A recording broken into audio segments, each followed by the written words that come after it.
आज की बड़ी खबर ये है, क्या उत्तर प्रदेश में कुछ बड़ा बदलाव होने वाला है। जब से उत्तर प्रदेश के चुनावी नतीजे आए हैं, चारों तरफ भूचाल आ गया है। तो यूपी में क्या बड़े बदलाव की तैयारी हो गई है? क्योंकि आपको बता दें कि प्रधानमंत्री नरेंद्र मोदी और योगी आदित्यनाथ ने यूपी में जिस तरह से मेहनत की थी, उसे देखकर ये लग रहा था कि कम से कम यूपी से 70 सीटें आएंगी, लेकिन आई आधी भी नहीं। तो इन सब घटनाक्रम के बाद अब योगी आदित्यनाथ को दिल्ली तलब कर लिया गया है, यानी योगी आदित्यनाथ दिल्ली आ चुके हैं। ये तो राजनीति के गलियारों में कुछ बड़े बदलावों के संकेत ही दे रहे हैं। आपको यहाँ ये भी बताते चलें कि यूपी से बीजेपी के बड़े बड़े नेता चुनाव हार गए। इनमें से स्मृति ईरानी, मेनका गांधी, कौशल किशोर, साध्वी निरंजन ज्योति। आखिर हुआ तो हुआ क्या? बीजेपी इसी मंथन में लगी हुई है। बीजेपी की टॉप लीडरशिप ये समझने में लगी हुई है कि ऐसा हुआ क्या कि बड़े से बड़े नेता भी चुनाव हार गए, और इसके चलते ही योगी आदित्यनाथ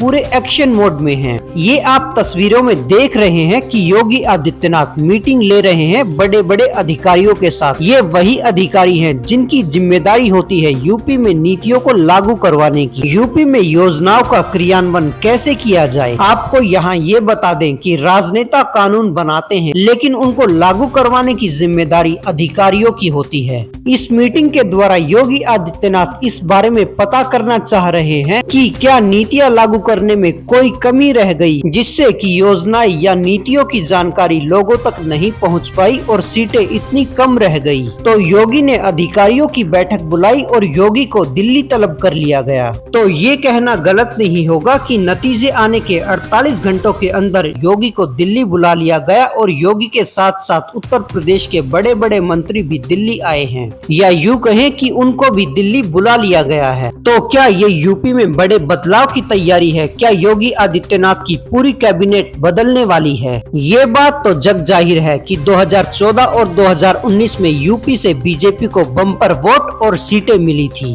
तो फिर अचानक ऐसा क्या हो गया कि यूपी में बीजेपी को ऐसी हार का सामना करना पड़ा है? तो इसके बाद ही योगी और मोदी एक्शन में है और अधिकारियों के साथ लगातार बैठकें ले रहे हैं। इन बैठकों के बाद कोई बड़ा और चौंकाने वाला फैसला हो सकता है। तो आइए अब आपको बताते हैं कि यूपी में अचानक ऐसा हुआ क्या कि सीटें इतनी कम रह गई। बीजेपी समेत तमाम विश्लेषक कुछ और ही अंदाजा लगा रहे थे और एग्जिट पोल भी अलग तरफ ही इशारा कर रहे थे, लेकिन यूपी में दांव उल्टा पड़ गया। सबसे पहले 2019 के परिणामों को देखिए, जहां कांग्रेस को सिर्फ 1 सीट मिली थी, वहीं अखिलेश की समाजवादी पार्टी के खाते में सिर्फ 5 सीटें आई थी। और 2019 में बीजेपी ने बम्पर जीत दर्ज करते हुए 62 सीटों पर अपना अधिकार जमाया था। बीजेपी ने योगी आदित्यनाथ और मोदी जी की अगुवाई में 62 सीटें यूपी में जीती थी 2019 के टाइम, यानी 2019 में यूपी की 80 लोकसभा सीटों में से बीजेपी को 62 सीटें मिली थी, और इस जीत का पूरा क्रेडिट योगी आदित्यनाथ को ही दिया गया था, और बाकी की सीटें मिली थी मायावती की बहुजन समाजवादी पार्टी को। लेकिन 5 साल बाद 2024 में बीजेपी की 62 सीटें 33 रह गई,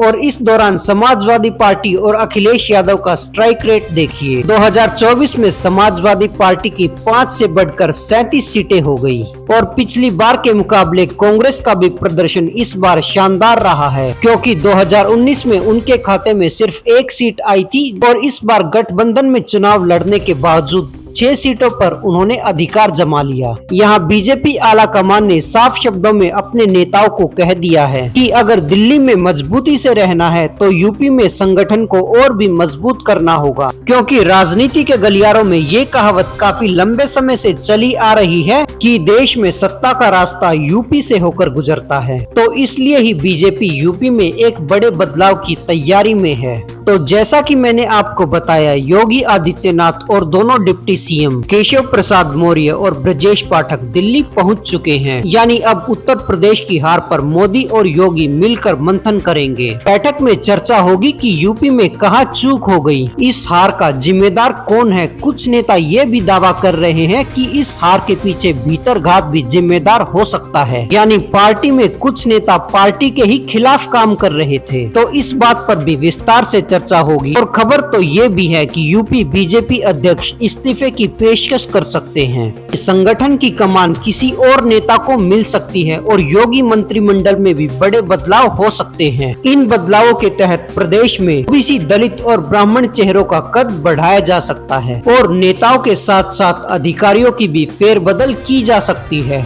यानी अधिकारियों पर भी गाज गिर सकती है। योगी ने ये साफ कर दिया है कि लापरवाही हरगिज बर्दाश्त नहीं की जाएगी। जनता तक पहुंच बढ़ाने के लिए नए कार्यक्रम बनाए जाएंगे और संघ की नाराजगी दूर करने के लिए भी कदम उठाए जाएंगे।